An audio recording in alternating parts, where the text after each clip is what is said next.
Olá pessoal, então sejam bem-vindos à nossa aula 9. Aqui nós vamos falar um pouco mais sobre separação de misturas. Então vamos dar continuidade à separação de misturas. Espero que vocês estejam acompanhando e estudando.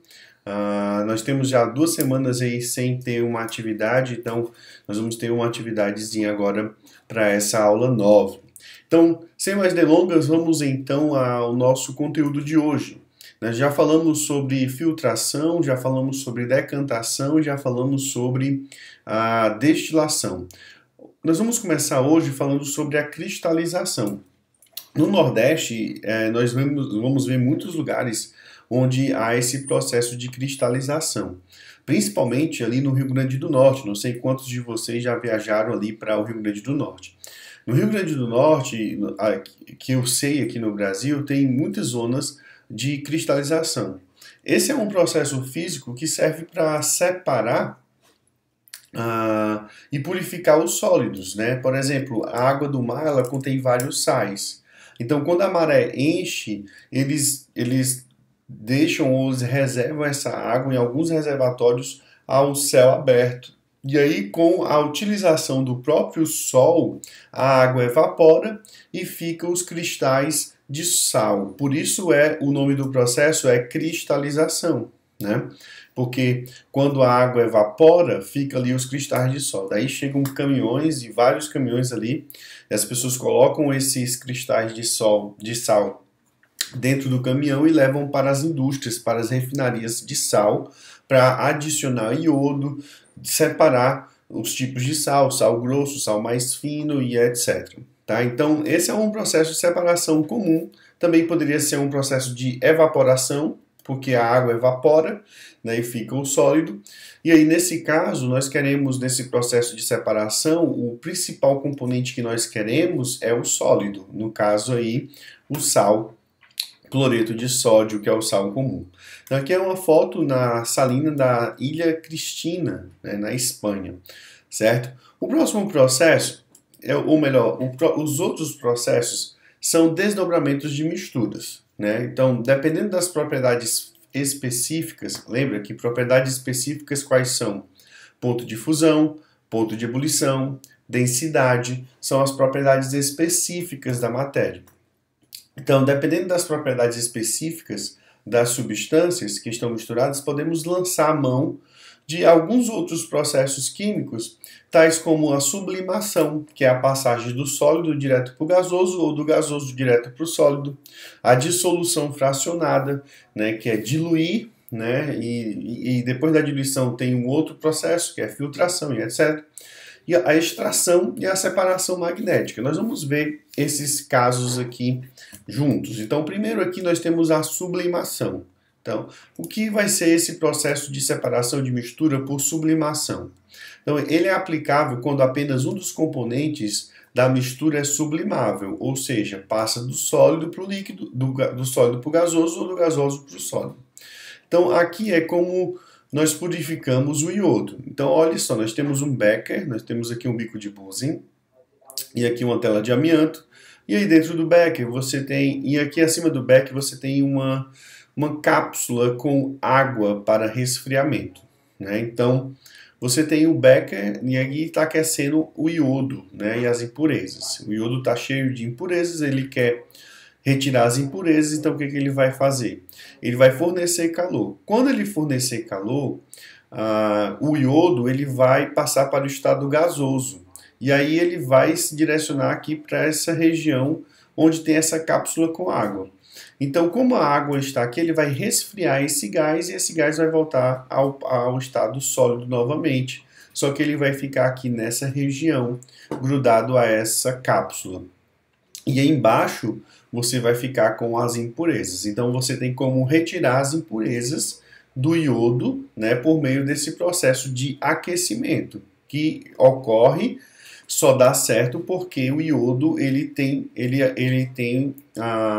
uma sublimação, ele é sublimável, ou seja, ele passa do sólido para o gás de um processo só, ok? Então a sublimação seria esse processo. Aqui, no caso, para retirar as impurezas do iodo. Aqui seria o iodo mais as impurezas. Com o aquecimento, o iodo vai evaporar, chegando na cápsula de água, ele vai resfriar, se tornando sólido novamente, e aí você vai ter a separação dos dois componentes. Um outro processo seria a dissolução fracionada. Então, a dissolução fracionada ela é aplicável quando apenas um dos componentes da mistura é solúvel num dado líquido. Vamos dar um exemplo aqui. Imagine que você tem sal, certo? E areia. Você misturou, você estava em casa e tal, e aí o único sal que tinha em casa para salgar a carne, para salgar o arroz ou feijão, qualquer coisa, caiu no chão e naquele dia você ainda não tinha limpado o chão, não tinha varrido o chão.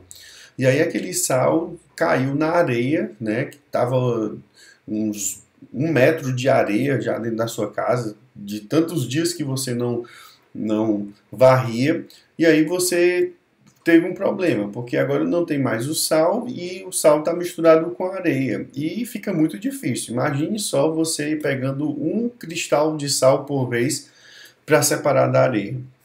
Então não dá certo. Mas nós sabemos que o sal ele se mistura com a água, né? Então o que vai acontecer? Eu vou pegar aquele sal com areia, colocar dentro de um recipiente, né, dentro de um copo, dentro de um becker, e aí eu vou adicionar água. Quando eu adicionar água, o que vai acontecer com o sal que está misturado com a areia? O sal que está misturado com a areia vai se dissolver na água.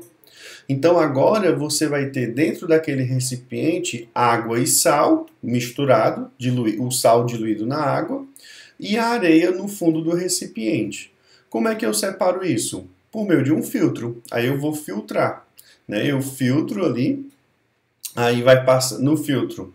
A água com sal vai passar, porque a água com sal é uma solução verdadeira, que nós já vimos.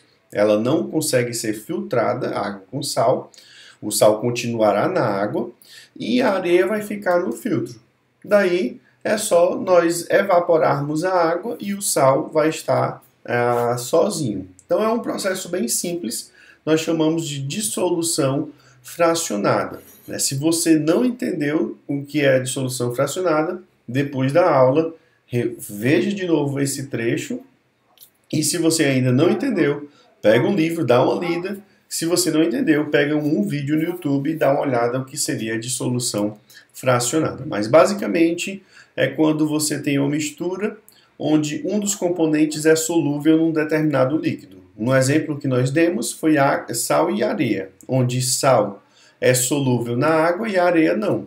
Aí eu coloquei a água no sal e a areia, a água dissolveu o sal, aí ficou água e sal em cima, areia embaixo.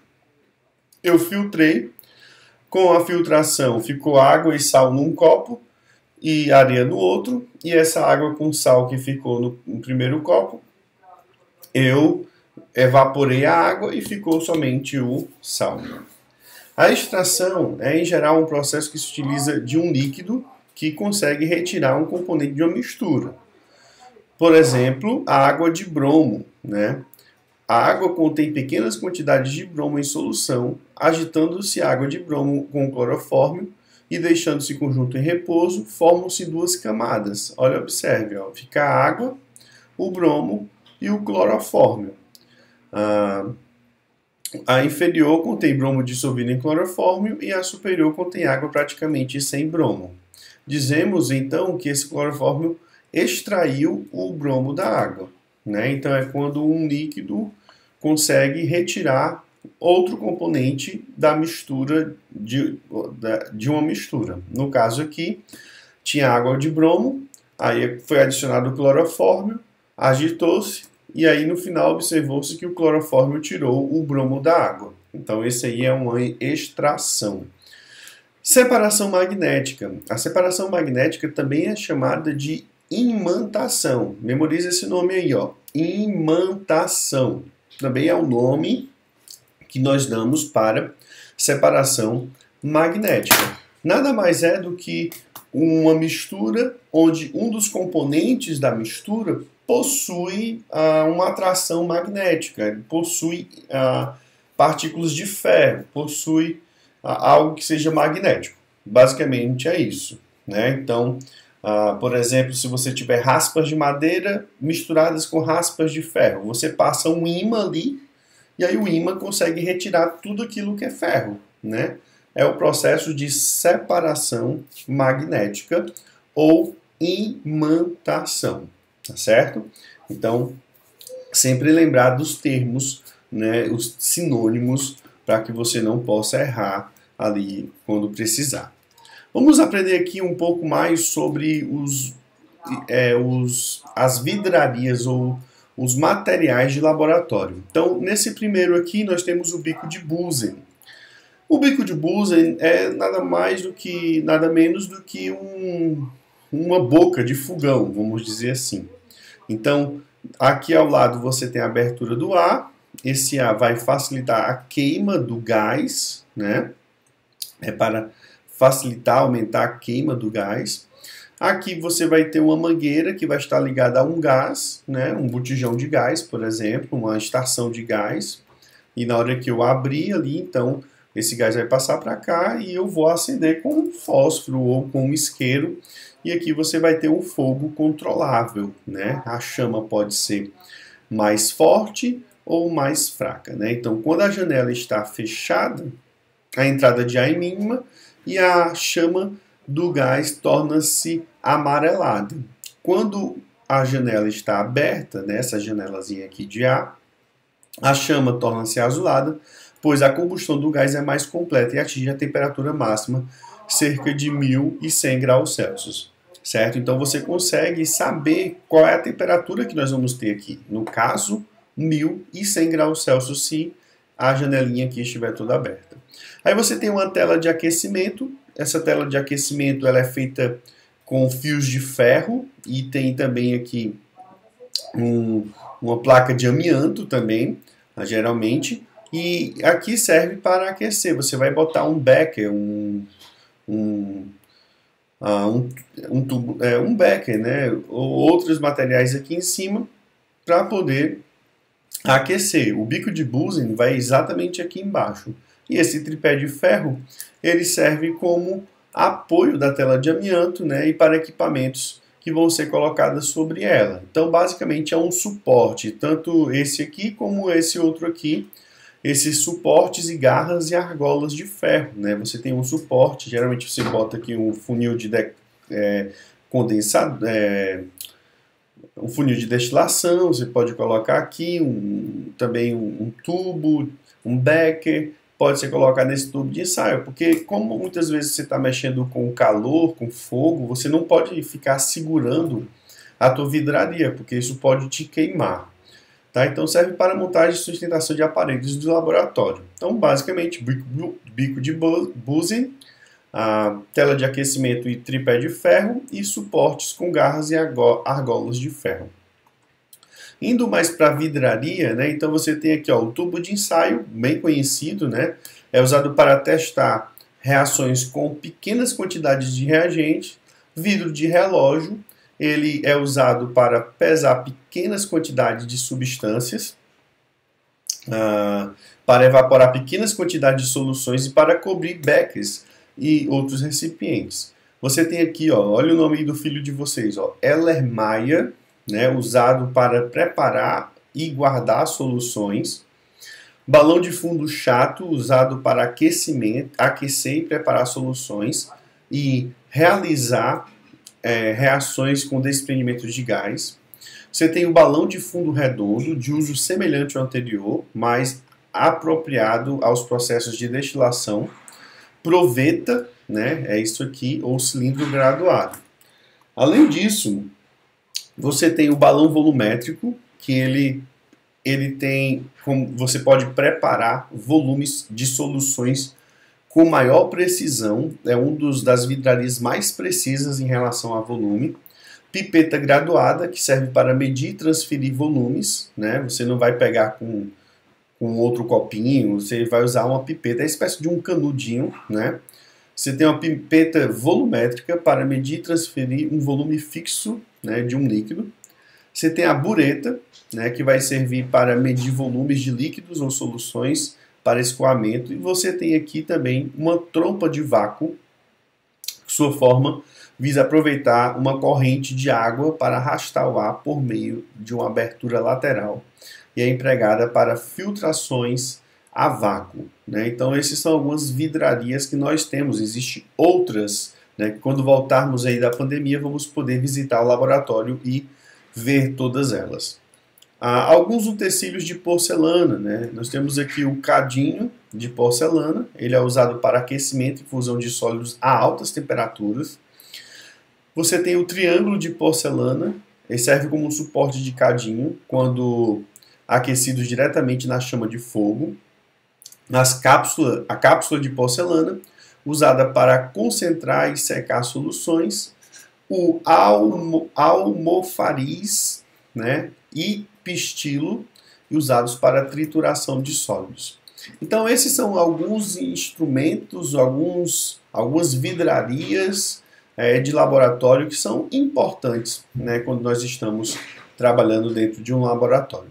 Então, nós vimos hoje cristalização, alguns outros processos de separação, como sublimação, extração, dissolução fracionada e separação magnética, e finalizamos olhando algumas vidrarias de laboratório. Então, um grande abraço para vocês, bons estudos e nos vemos daqui a pouco. Vamos para frente, até logo.